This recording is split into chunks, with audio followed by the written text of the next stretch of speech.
하나님의 귀한 말씀을 함께 나누고자 합니다. 성령님, 이 시간도 우리 각 심령에 은혜를 주셔서 오늘도 말씀으로 변화받는 저희들, 말씀으로 결단하는 저희들 되게 하시고 오늘도 말씀 가운데 임하옵소서.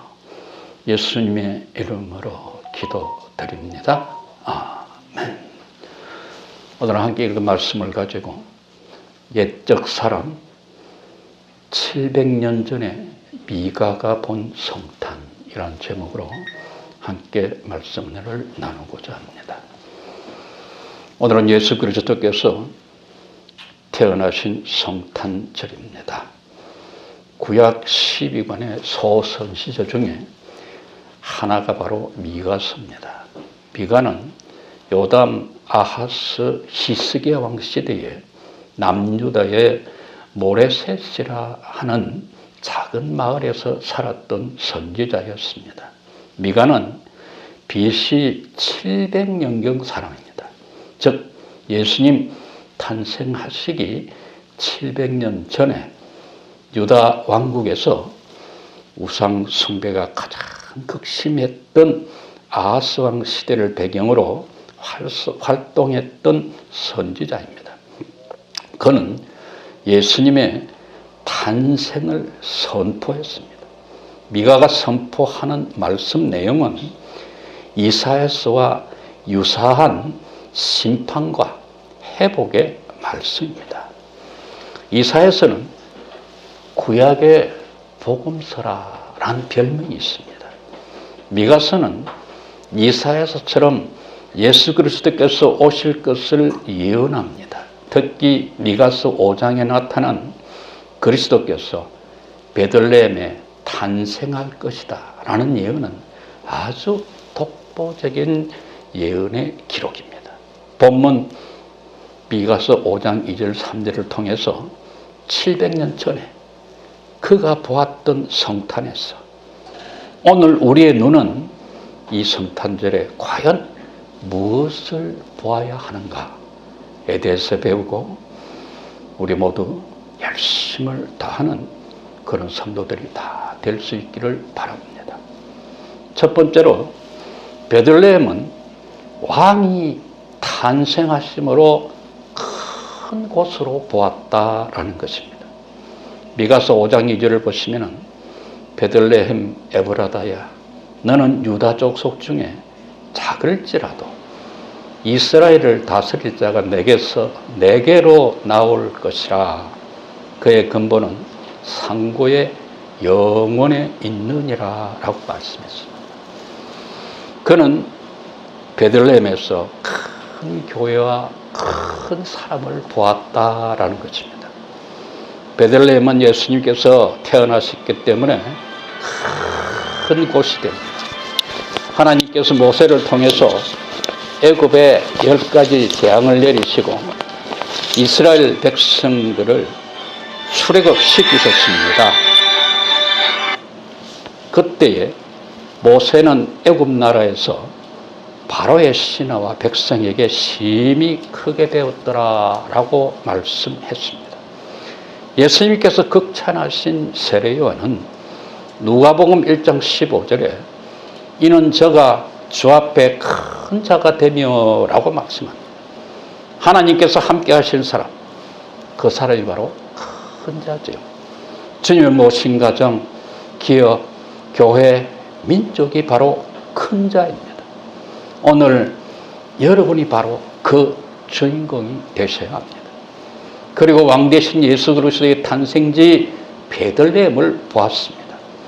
예수님께서 탄생하신 베들레헴은 예루살렘으로부터 서남쪽으로 8km 떨어진 해발 780m에 위치한 작은 마을입니다. 주업은 양과 돼지 목축, 포도와 아몬드와 올리브 재배입니다. 이곳은 애굽으로 가는 큰 도로의 출발점으로서 여관이 많습니다. 예수님 탄생을 기념해서 AD 330년에는 콘스탄틴 황제가 베들레헴에 예배당을 세웠고 6세기경에는 저스티니안이 예배당을 건축해서 지금은 성지 순례의 한 장소가 되었습니다. 작은 곳이지만 예수님께서 탄생하심으로 큰 마을, 큰 도시가 된 것입니다. 가장 작은 중에 작은 마을 베들레헴에 주님께서 탄생하심으로 큰 곳이 된 것입니다. 주님을 중심 모실 때 그때 바로 큰 사람, 큰 가정, 큰 기업, 큰 교회, 큰 민족이 되는 것입니다. 미가가 눈을 뜨고 본 성탄이 주는 메시지가 예수님을 모신 축복을 이렇게 말씀해 주는 것입니다. 두 번째로 베들레헴을 이스라엘을 다스릴 자가 나올 것으로 보았다라는 것입니다. 700년 전입니다. 이 베들레헴, 이스라엘에서 가장 작은 곳에 그는 하나님께서 영안을 열어주심으로 그것을 볼 수 있었다라고 하는 것이죠. 미가서 5장 2절을 보십시오. 베들레헴 에브라다야, 너는 유다 족속 중에 작을지라도 이스라엘을 다스릴 자가 내게서 내게로 나올 것이라.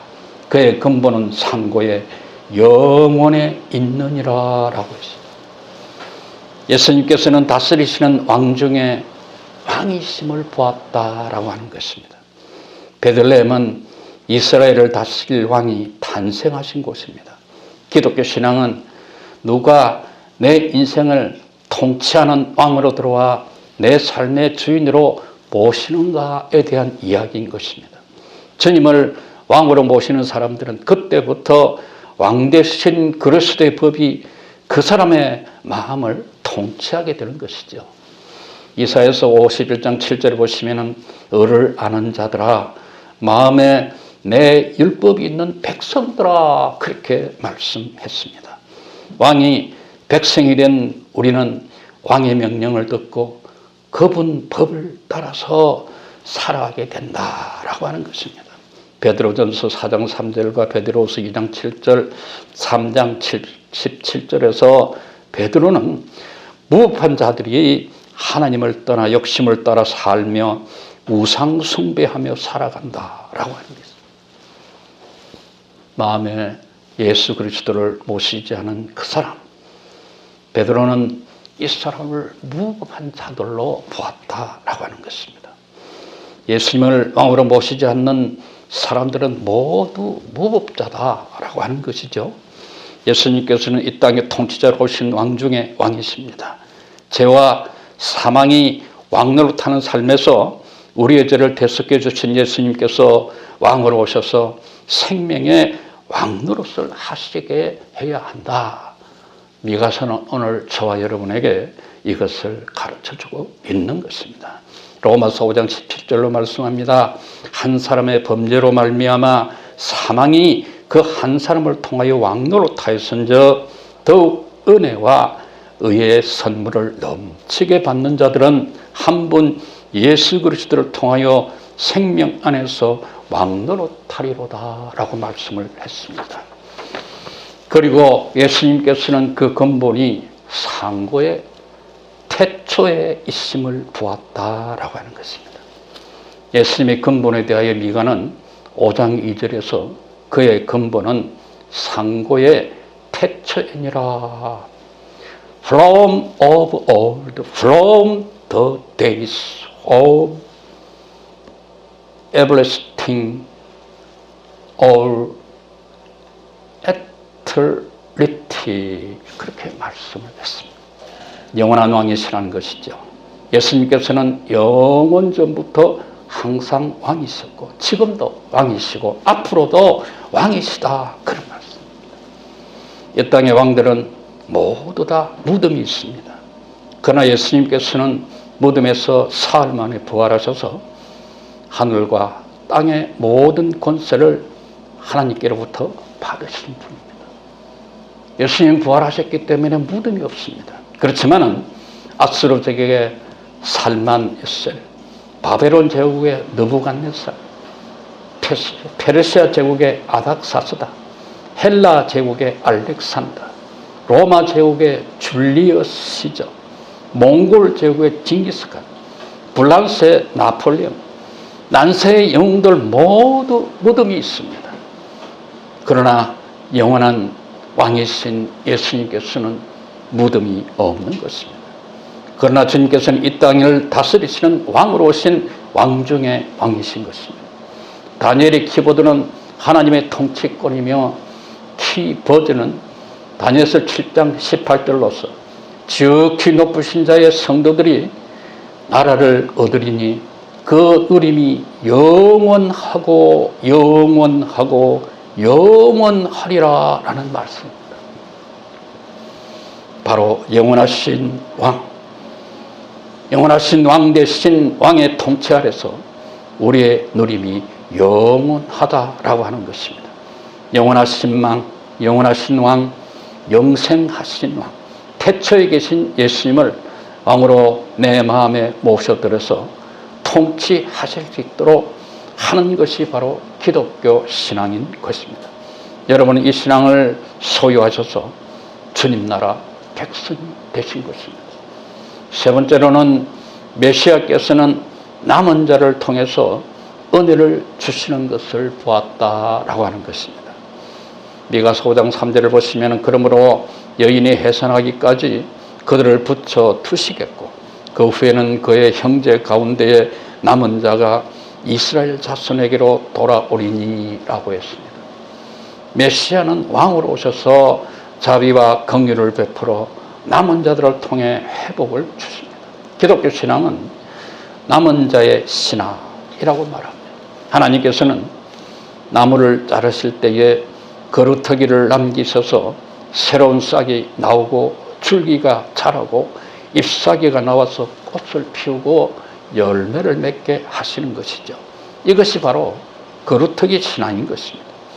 이사야 6장 13절을 보시면 그 중에 10분의 1이 아직 남아있을지라도 이것도 황폐하게 될 것이나 밤나무와 상수리나무가 배임을 당하여도 그 거루터기는 남아있는 것 같이 거룩한 씨가 이 땅에 거루터기이니라 하시더라 라고 말했습니다.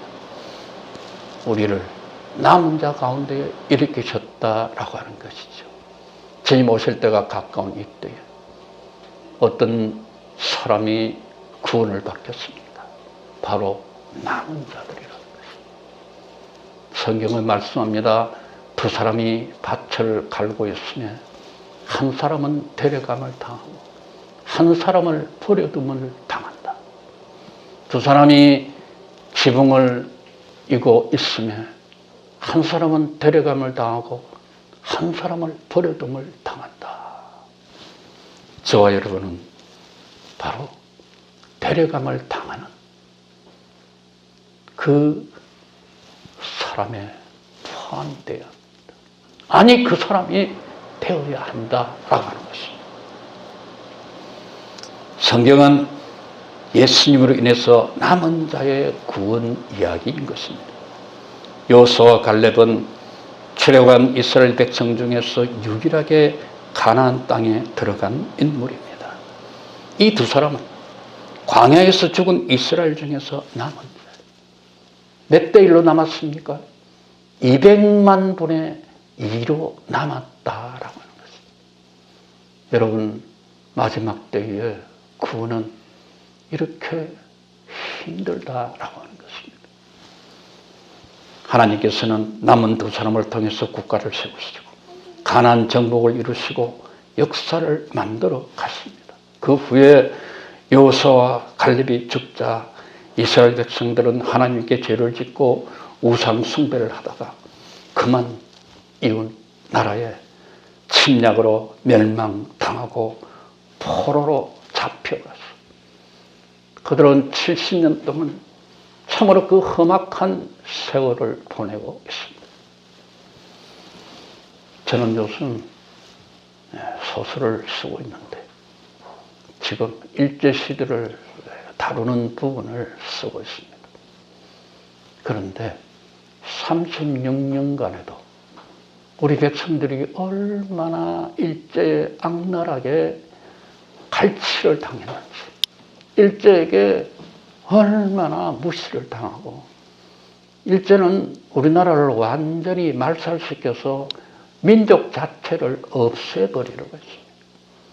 우리나라 말을 없애고, 우리나라 사람들의 성을 없애고, 우리나라 사람들의 그 사상을 완전히 개조시켜서 일본의 그 수하에 머슴처럼 들어서서 우리나라를 완전히 없애려고 한 것입니다. 그래서 조선의 마지막 왕인 순종의 아들 이근을 임신을 못하는 이방자 여사와 결혼을 시켰습니다. 그리고 여러분 영화를 보셨겠지만 덕혜옹주 마지막 공주도 대마도에 있는 사람에게, 대마도의 영주에게 시집을 보내서 완전히 한국의 왕족의 씨를 말려버렸습니다. 아주 악랄한 사람. 여러분, 저는 소설을 쓰면서 나라를 읽은 민족이, 백성이, 참으로 서민들이 얼마나 고통을 받는가, 그것을 다시 한번 뼈저리게 느끼게 됐습니다. 하물며 이스라엘 백성들 어떻게 했습니까? 그들이 포로 생활 70년. 여러분, 그 속에서 그들의 서름은 이루 말로 할 수 없었을 것입니다. 그래서 시편에 보면은 그들이 노래하는 게 나옵니다. 우리가 강가에 앉았더니 우리를 삼킨 자들이 와서 우리를 보고 노래를 부르라고 하는데 어찌 우리가 그들을 위해서 노래를 부를 수 있느냐. 그렇게 그들은 절망을 토하는 것을 볼 수 있는 것입니다. 여러분, 참으로 그것보다 더한 것이 무엇인 줄 아십니까? 주님께서 재림하실 때에 들림받지 못하는 자의 고통이다라고 하는 거죠.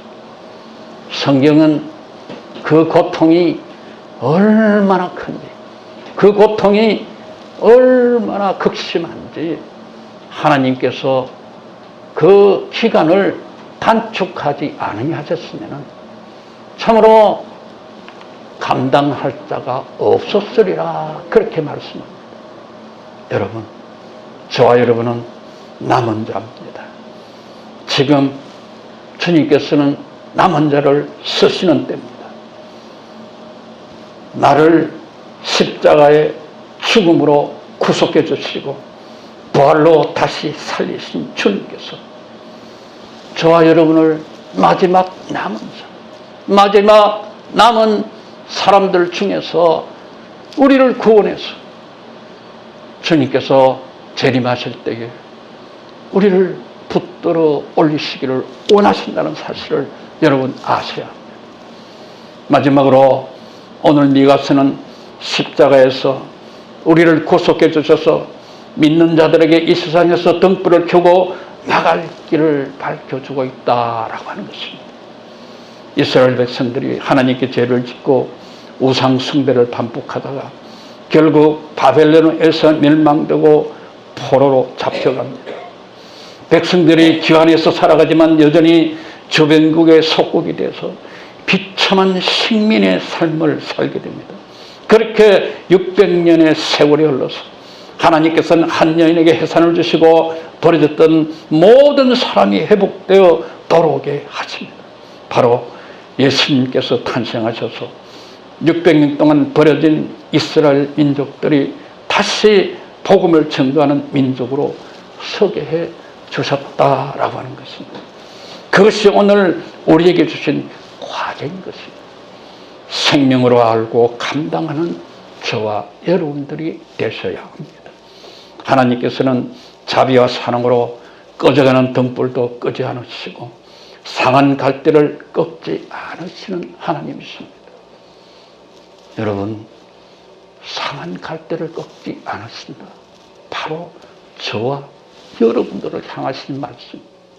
저와 여러분들은 상한 갈대다라고 하는 것입니다. 그런데 하나님께서 그 갈대를 꺾으시면 어떻게 하겠습니까?